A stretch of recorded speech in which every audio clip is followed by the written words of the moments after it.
After 2 straight losses, the Atlanta Falcons had a bye week that was much needed. Now, after the bye week, the Atlanta Falcons are going to face Jim Harbaugh and that bad dude Justin Herbert and the Los Angeles Chargers. How will they fare? Let's get into the review on a DEBOE Vibe Sports Dive that starts right now. I'm DEBOE. Who? DEBOE. You got my 40, homie.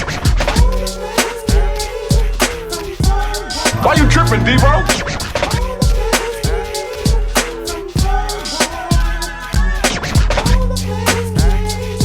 Come on, DEBOE. Stall him out. Ladies and gentlemen, kings and queens, pimps and players, everybody in between, it's your boy.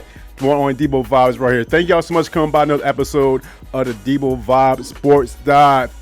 It's Thanksgiving, y'all. Hope you guys are having an awesome Thanksgiving. Watching some good football, eating good, spending a good time with that family. Speaking of family, our Falcon family, our football family, they're coming off a bye in which they're coming off 2 straight losses to the Aints and to Sean Payton.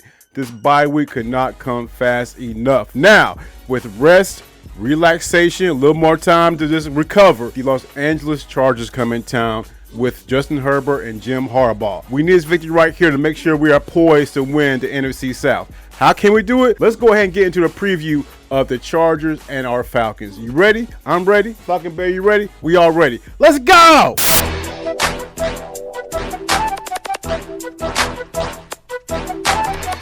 This Greg Roman ran offense is led by Justin Herbert, the quarterback for the Los Angeles Chargers. Now, one thing about Justin Herbert is this. He can sling that rock, of course. He is one of the most prolific passers in the NFL. However, he's also a running threat. The only thing about Justin Herbert is this, though.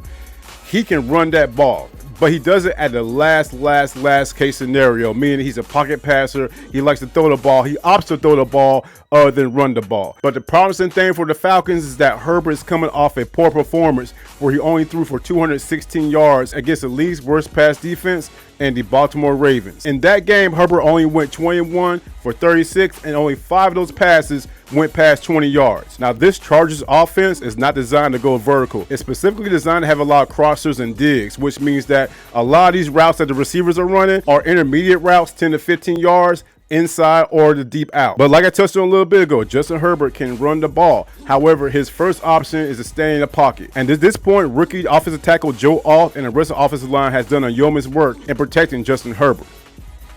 I think this game right here should be an awesome day for Arnold Ebiketie.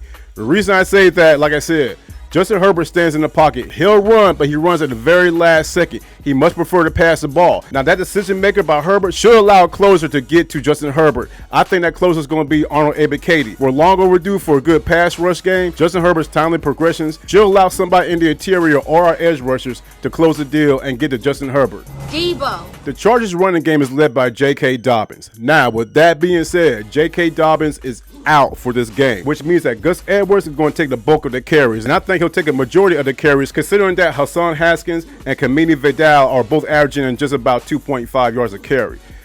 The run concept for Greg Roman's offense is mainly to go up the middle, in between tackles. Not a lot of outside zone, a lot of inside zone. 5 out of 6 of J.K. Dobbins' runs were up the middle. So I suspect to see a lot of that through with Gus Edwards. And mind you, Gus Edwards, he's not a small dude. So the interior will have to be prepared for that. Whether it be Grady or David Onyemata or even Brandon Dorlus, they would have to be prepared to stop that run. Like I said, a majority of Roman's offense is up the middle. And I believe this is going to be a game we're going to sorely miss James Smith-Williams, who is a running force. DEBOE. The wide receivers of the Chargers, okay.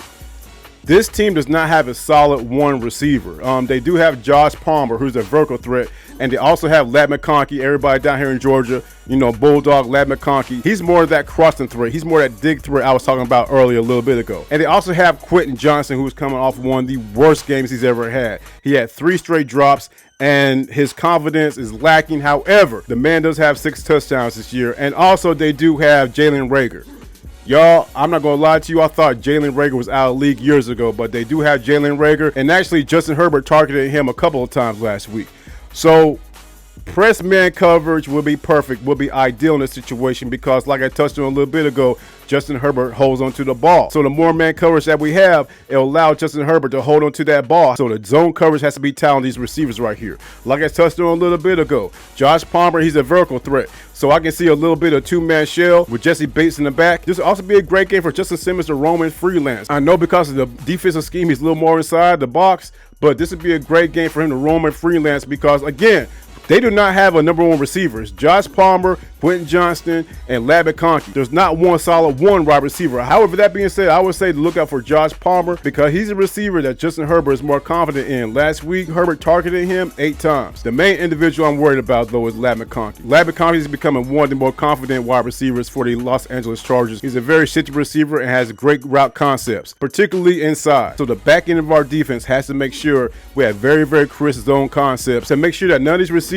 get into a spot or a zone where Justin Herbert can hone in and complete the pass. Like I touched on, last week only 5 of Justin Herbert's passes went past 15 yards. Look for a lot of intermediate routes by these wide receivers. But if we can get solid coverage, particularly with our inside backers, whether it be Caden Ellis or Troy Anderson, hopefully he's out there, then once again that will cause pressure on Justin Herbert, and that one bit of hesitation still allows us to close the deal on a sack. DEBOE. Offense coordinator Greg Roman is known to not go vertical. He does a lot of dink and duck, stay inside the intermediate zones. He did the same thing with the Baltimore Ravens. He never went deep that much. So what we should be expecting from the Los Angeles Chargers is a lot of small ball, a lot of intermediate routes. However, we are talking about Justin Herbert, one of the most accurate passers in the NFL. If he can go deep and vertical, he will do so. That's why it's paramount for D. Alford, Justin Simmons, Jesse Bates, Mike Hughes, and A.J. Terrell to make sure they're in the right position to capitalize. Justin Herbert didn't throw no touchdowns last week. It was only second time this season he didn't throw a touchdown. Let's make sure our defensive concept applies pressure to give Justin Herbert the second straight game of no passing touchdowns. Let's go!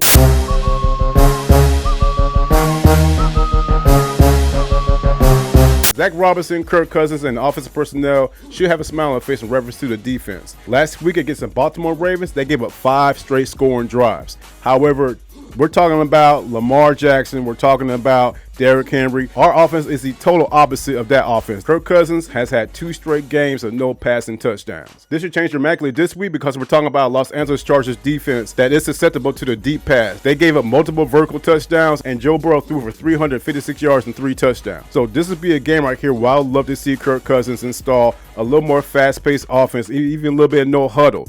We have to start fast. You do not want to start slow against this Justin Herbert-led offense. So this offense can get on top. No field goals. I'm talking about touchdowns. Then that will give us a great opportunity to get on top and stay on top and maintain that lead. But once again, Kirk Cousins has had 2 very, very shaky performances straight. And I reiterate, if this man gets sacked, he will fumble the ball. Kirk Cousins has 10 fumbles this year. So we got to make sure we protect him. So we have to maintain good pass block integrity. DEBOE. Last week, this defense gave up over 140 yards to Derrick Henry. But again, that's Derrick Henry.